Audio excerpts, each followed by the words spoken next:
Hello, and welcome to the Kathleen Spracklin podcast. I am a woman on a mission to help you get the Zettelkasten of your dreams on your work table beside you. Well, we're working on a series that's a bit speculative on how might you be able to teach a Zettelkasten to a young person. And we've had a very lively discussion, and this episode is very much in that same vein where I'm inviting you to participate in the discussion. The topic for tonight is what skills are needed to be able to be successful in creating a Zettelkasten. Several have mentioned the ability to write. Some feel that once the child is open to journaling and has a habit of journaling, that's a very good time to introduce the Zettelkasten. It's been pointed out that writing is a very important part of written cards, and there needs to be a certain comfort with writing such that the actual act of doing the writing is not in itself a distraction. However, Bev and some of those who advocate starting the Zettelkasten quite young point out that children are quite able to draw at a much younger age and can draw and paint in journals that are 5 by 7 in size. And that's a reasonable size card for a beginning Zettelkasten. Another topic that was very important was the question of abstraction. Is it necessary to be able to hold an idea in your head to be able to successfully make a Zettelkasten card? I believe that for a written card, that's absolutely true. You have to have the idea in mind that you plan to write, and that does require a level of abstraction. However, when you're talking again about painting or drawing, already that abstraction is taking place because the idea that's present in the child's head is coming down on paper in an expressive manner in the way it is drawn or painted. So yes, expression, absolutely, but the ability to abstract comes in at quite a young age. So what about the time of bridging that gap, stepping from the time of painting and drawing, leading up to the point where a youngster could comfortably put down an idea in written form? Well, I think that happens at the stage where the child is still drawing and painting, but is ready to supply a word or two, or maybe even a 2-line story to go with the picture themselves. And yes, that might take a little bit of effort, especially if the child is just learning to form those letters, but that's good practice as well.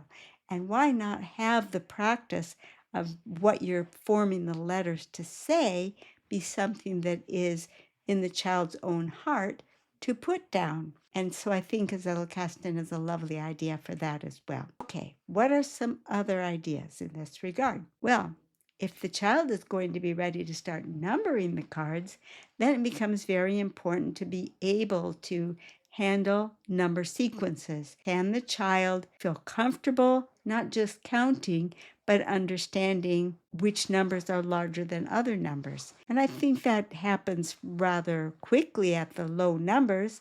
And in point of fact, when you're building a Zettelkasten, the numbers don't necessarily have to go all that high, that a child wouldn't be able to glance at them and say, oh yes, this is 9, it's larger than 6. Likewise, if you're going to use the effortless numbering system, which Bev says she's going to introduce to her kindergarten grandchild, then you also need to know the letters of the alphabet, ABCs, and have a similar idea of sequencing the ABCs. So yes, for numbering, you have to be comfortable with numbers and letters and what order they come in so that you have a sense of being able to supply the next available number. Another viewer, S.B. Bones, contributed an idea that this person was introduced to in the 3rd grade, which was a system called SQRRR.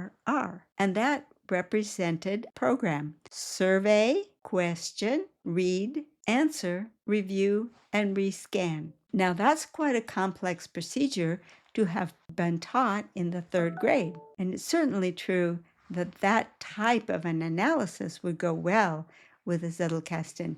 And if you have a youngster who is capable of performing that level of analysis, they're certainly ready to log the results of that analysis in card form where they can look up the results again later. So I think that children are able to do some of these scales at an age that is maybe younger even than we as adults think they're capable of doing it. The question, of course, will be interest, and I would love to see how this is going to develop. We're getting a very good discussion going in the comments. It's unlike any video series I've ever had, with very active commenters commenting back and forth. I invite you to join that conversation.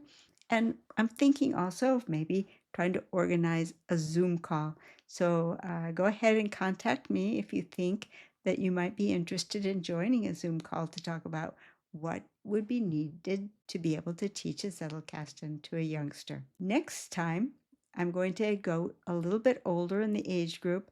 I'm going to talk about students in the middle school age, maybe fourth, fifth, sixth grade. I've spent some time thinking about teaching a Zettelkasten to this age group of kids, and that's where I have ideas that are a little more baked, and I thought I would share those with you tomorrow and get a discussion going along that age group. I really enjoyed the discussion of the very young children and what's the threshold where they can first start doing this.